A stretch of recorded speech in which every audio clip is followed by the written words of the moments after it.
5 ஆண்டு காலத்திலே திமுக ஆட்சியிலே எத்தனையோ நாம் கஷ்டப்பட்டு கொண்டிருக்கின்றோம்.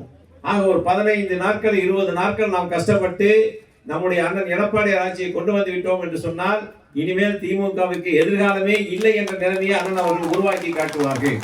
21ஆம் ஆண்டு நாம் சிறிது தொய்வின் காரணமாக ஏமாந்து விட்டோம். அதனால் இருந்தாலும் கூட 75 சட்டமன்ற உறுப்பினரை பெற்று ஒரு பிரதான எதிர்க்கட்சியாக நாம் வந்திருக்கின்றோம். அதை 26 தெரிந்தோ தெரியாமலே மக்கள் வாக்களித்து திமுக ஆட்சிக்கு வந்ததுக்கு பின்னால் இப்பொழுது அனைத்து தரப்பு மக்களுமே கஷ்டப்பட்டு கொண்டிருக்கின்றார்கள். ஒரு புறம் பொய்யான வாக்குறுதியை கொடுத்து ஏமாற்றி விட்டார்கள். 1000 ரூபாய் தருகிறோம் என்று சொல்லி 27 மாதங்கள் கழித்து கொடுத்தார்கள். அதே போல எத்தனையோ வாக்குறுதியை சொல்லி ஏமாற்றி விட்டார்கள். அண்ணன் அவர்கள் இப்பொழுது வந்தவுடன் இவர்கள் தகுதியானவர்களுக்கு மட்டும் 1000 ரூபாய் என்று சொல்லியிருந்தார்கள். ஆனால் அரசியலும் கழகத்தினர் நாம் செய்ய வேண்டிய பணி என்னவென்று சொன்னால், இப்பொழுது அரசு அதிகாரிகளை வைத்து ஒவ்வொரு வீடாக சென்று மக்களை சந்தித்து அவர்கள் அரசு கட்சி பணியை செய்து கொண்டிருக்கின்றார். அரசு அதிகாரிகள் அவர்கள் அந்த அளவுக்கு மிரட்டி நீங்கள் வீடு வீடாக செல்ல வேண்டும், இந்த அரசனுடைய சாதனைகளை சொல்ல வேண்டும் என்று அவர்களை மிரட்டி அவர்கள் சென்று கொண்டிருக்கின்றார்கள். ஒரு புறம் என்றால், இன்னொரு புறம் திமுகவை சேர்ந்த மகளிர் அணி சென்று வருகின்ற 5ஆம் தேதி வரை வீடு வீடாக சென்று வாக்கள் கேட்க வேண்டும் என்று ஒரு புறம் போய் கொண்டிருக்கின்றார். ஏனென்று சொன்னால் அவர்கள் ஏதாவது ஒரு திட்டத்தை கொண்டு வந்து அது மக்களிடத்திலே வரவேற்பை பெற்றிருந்தால் பரவாயில்லை. அம்மா இருக்கின்ற போதும் அண்ணன் இருக்கின்ற போதும் 10 ஆண்டு காலம் இந்த நாமக்கல் மாவட்டத்திற்கு நாம் பல்வேறு வளர்ச்சி திட்டங்களை கொண்டு வந்து இருக்கின்றோம். ஆனால் அவர்கள் எதுவுமே செய்யவில்லை. கொண்டு வந்த ஒரே திட்டம் எந்த திட்டம் என்று சொன்னால், தமிழகத்திலே கஞ்சா கொண்டு வந்ததுதான் அவருடைய திட்டமே ஒழிய மக்களுக்கான திட்டம் எந்த திட்டமும் இல்லை. ஆக அங்கே நம் கழகத்தினர் கொஞ்சம் தொய்வாக இருந்து விட்டார் என்று அர்த்தம். ஏனென்றால் திமுக ஆட்சியிலே இந்த அளவுக்கு 5 ஆண்டு காலம் நாம் கஷ்டப்பட்டு விட்டோம்.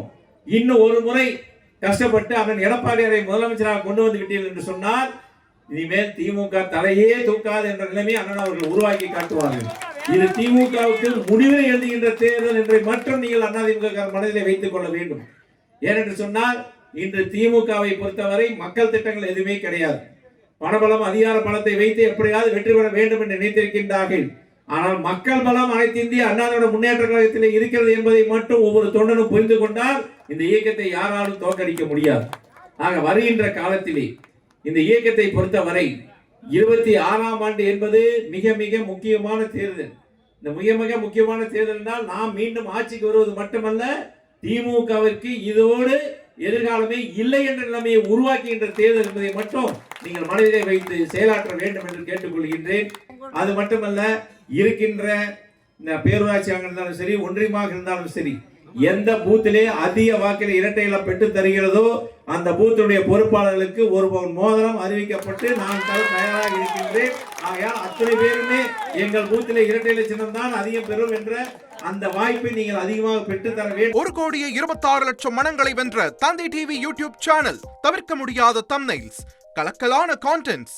நீங்களும் இந்த குடும்பத்தில் இணைய இப்பவே சப்ஸ்கிரைப் பண்ணுங்க. அசுரபலம் கொண்ட எங்கள் டிஜிட்டல் கரங்களில் உங்கள் விளம்பரங்களை சேர்க்க வாட்ஸ்அப் பண்ணுங்க. 8939888378.